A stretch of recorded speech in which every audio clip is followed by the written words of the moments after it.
बिस्मिल्लाहिर्रहमानिर्रहीम। अस्सलाम वालेकुम स्टूडेंट्स, मैं सर कमर और आप देख रहे हैं कमर एकेडमी। स्टूडेंट्स, आज हमारा नॉन प्रॉफिट का नेक्स्ट लेक्चर होगा, तो हम क्वेश्चन को रीड आउट कर लेते हैं। क्वेश्चन नंबर 11 है, the following is the statement of receipts and payments account of Mumtaz hospital for the year ended 31 दिसंबर 2016। हम यहाँ क्वेश्चन नंबर 11 स्टूडेंट्स लिख लिया, मुमताज हॉस्पिटल, और तीनों फॉर्मेट हम पहले से ही बना चुके हैं।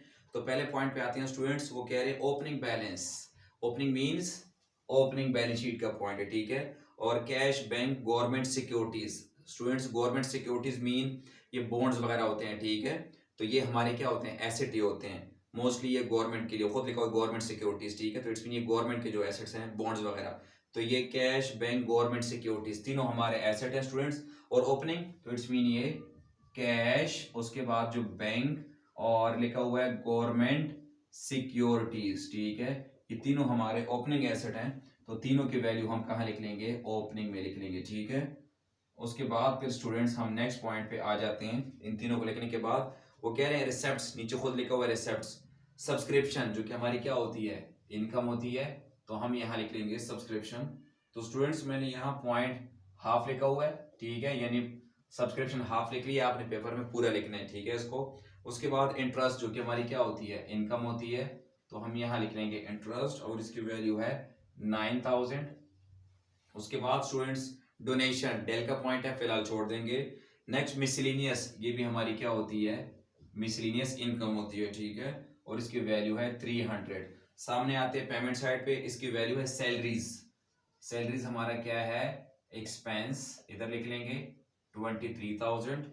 उसके बाद स्टूडेंट्स डाइट एक्सपेंस, ये भी हमारे लिए क्या है, एक्सपेंस। जिस पॉइंट में याद रखें एक्सपेंस आ जाए, वो तो वैसे ही एक्सपेंडिचर वाली साइड में आ जाएगी, ठीक है ना।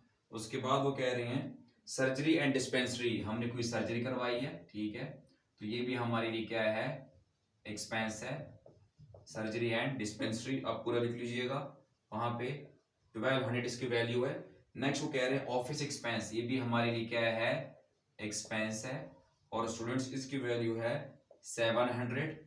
उसके बाद वो कह रहे हैं मिसलिनियस एक्सपेंस, ये भी हमारे लिए क्या है, एक्सपेंस। इसका मतलब होता है देगर अखराजात, कोई इधर उधर के और कोई खर्चे किए हैं, ठीक है। उसके बाद वो स्टूडेंट्स कह रहे हैं क्लोजिंग बैलेंस, जिसमें बैंक, कैश और गवर्नमेंट सिक्योरिटीज, वंस अगेन तीनों हमारे लिए क्या है, एसेट, लेकिन ये लिखा हुआ है क्लोजिंग, तो हम इसको क्लोजिंग बैलेंस शीट में लिख लेंगे, ठीक है।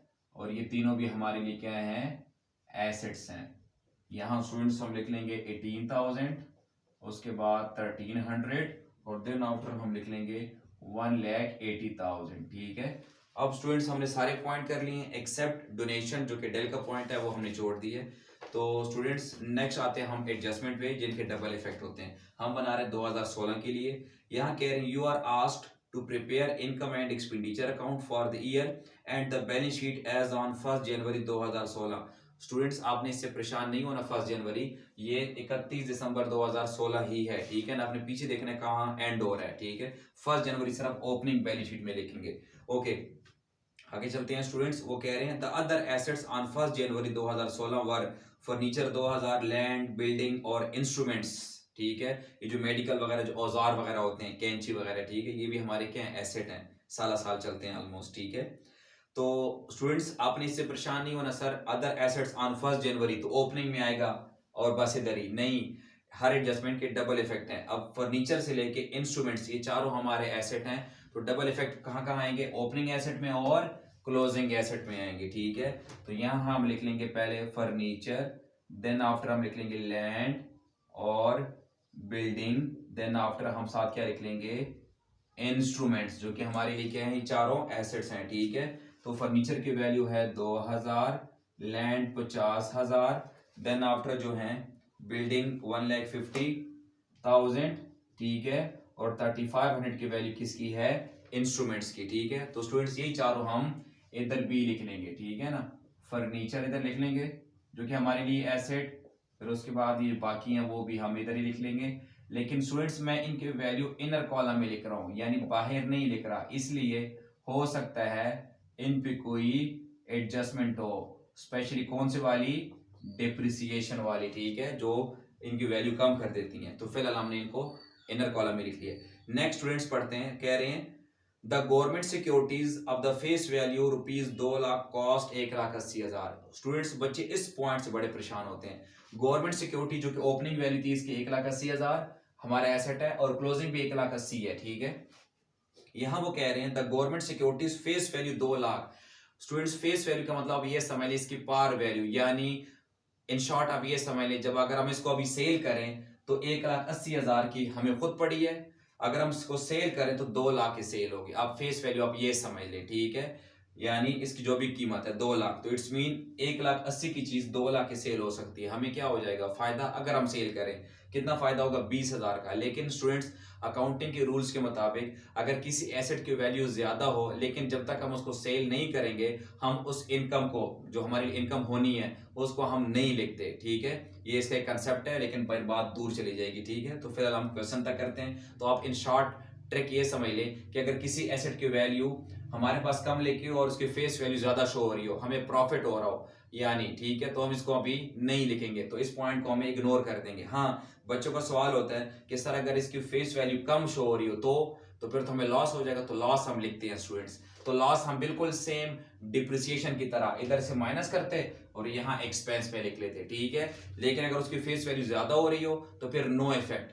अब ये जो इफेक्ट है 2 लाख वैल्यू है और 1,80,000, इस पॉइंट को हम यहाँ बिल्कुल छोड़ देंगे, टोटली इग्नोर कर देंगे। क्यों?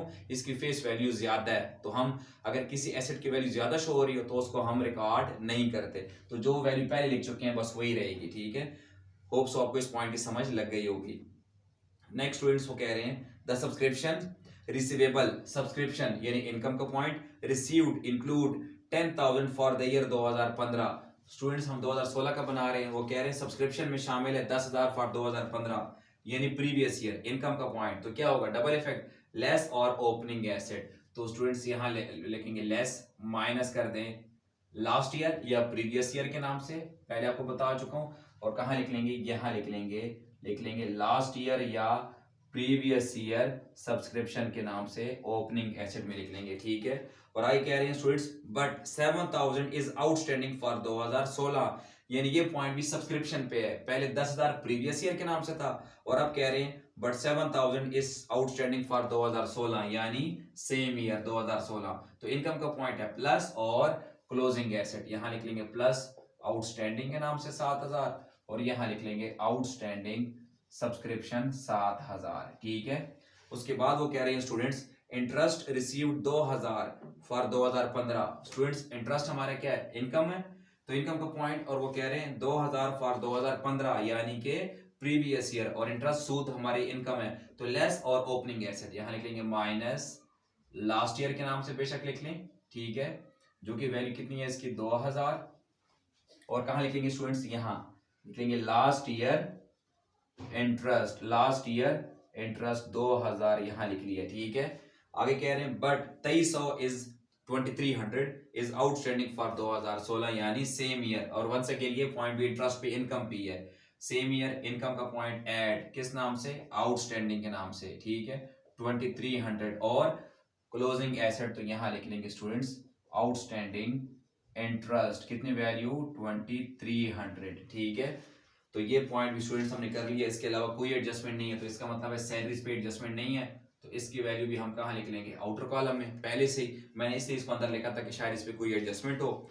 तो वापस आते हैं स्टूडेंट्स डब्बे में, जिसमें एक पॉइंट हमने छोड़ दिया था डोनेशन का, जिसकी वैल्यू 4,000 है, उसके लिए कहीं कैपिटलाइज नहीं कहा हुआ, तो इट्स मीन डोनेशन हम कहाँ लिख लेंगे, इनकम वाली साइड लिख लेंगे 4,000, ठीक है स्टूडेंट्स।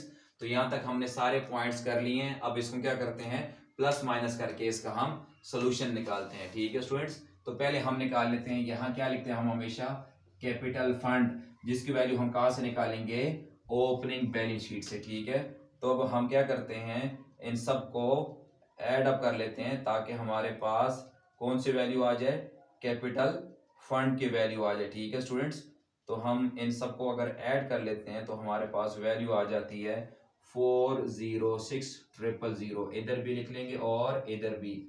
अब स्टूडेंट्स माइनस करने के लिए कोई लायबिलिटी नहीं है, तो ये वैल्यू ऊपर आ जाएगी और इसको हम क्या नाम देंगे, कैपिटल फंड। और ये स्टूडेंट्स हम यहीं लिख लेंगे क्लोजिंग लायबिलिटी में भी कैपिटल फंड में, ठीक है स्टूडेंट्स। अब हम आ जाएंगे यहाँ इनकम एंड एक्सपेंडिचर अकाउंट में इनमें जो पहले एडजस्टमेंट वाली चीजें हैं पहले वो प्लस माइनस करके, ताकि हमारे पास इनकी असल वैल्यूज आ जाएं। तो स्टूडेंट सब्सक्रिप्शन की वैल्यू आ जाएगी 22,000, और यहाँ बुक के मुताबिक जो सोल्यूशन के मुताबिक इसमें भी सरप्लस है, तो इसका मतलब ये है कि इसमें इनकम वाली साइड ही बड़ी होगी। तो क्या करेंगे स्टूडेंट्स, हम इनकम वाली साइड को पहले प्लस कर लेते हैं, उससे पहले जो इंटरेस्ट का पॉइंट है इसको भी हम कर लेते हैं। तो स्टूडेंट्स इंटरेस्ट की वैल्यू हम बाहर लिख लेंगे 9,300। अब इन सब को हम ऐड कर लेते हैं आपस में, तो हमारे पास जो इनकम वाली साइड आ रही है वो आ रही है 35,600। इसको हम इधर भी लिख लेंगे और इधर भी, ठीक है। अब इसमें क्या करेंगे स्टूडेंट्स, ये तमाम एक्सपेंस माइनस कर देंगे, तो हमारे पास सरप्लस की वैल्यू आ जाएगी, ठीक है। और स्टूडेंट सरप्लस की वैल्यू आ गई 8,100, और इसको हम क्या नाम देंगे, सरप्लस। और इसको हम क्या करेंगे, इधर आके कैपिटल फंड में प्लस कर देंगे, ठीक है, 8,100।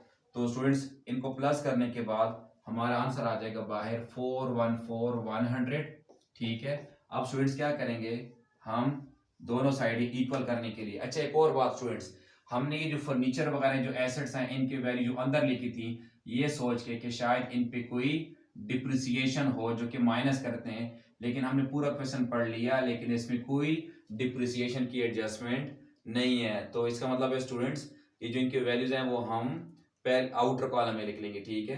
तो याद रखिए स्टूडेंट्स, आपने पेपर में पहले पूरा सवाल पढ़ लेना है ताकि आपको पता चल जाए कि आपके पास कोई डिप्रिसिएशन वगैरह की एडजस्टमेंट है या नहीं है, ठीक है। तो स्टूडेंट्स हम ऐसे साइड को प्लस कर लेते हैं ताकि हमें आइडिया हो जाए कि हमारा आंसर सेम आ रहा है कि नहीं आ रहा। तो स्टूडेंट्स हमारे पास एसेट साइड की वैल्यू आई 414,100, और ये इधर वैल्यू भी यही है 414,100, और दोनों साइड स्टूडेंट्स इक्वल आ गई हैं। लेकिन याद रखिएगा स्टूडेंट्स, यहाँ पे वंस अगेन बुक में जो बैलेंस शीट का आंसर है वो है 406,000। इट्स मीन बुक में वंस अगेन आंसर गलत दिया हुआ है, ये यहाँ पे ये जो आंसर है आपका ये वाला एक्यूरेट आंसर है, ठीक है।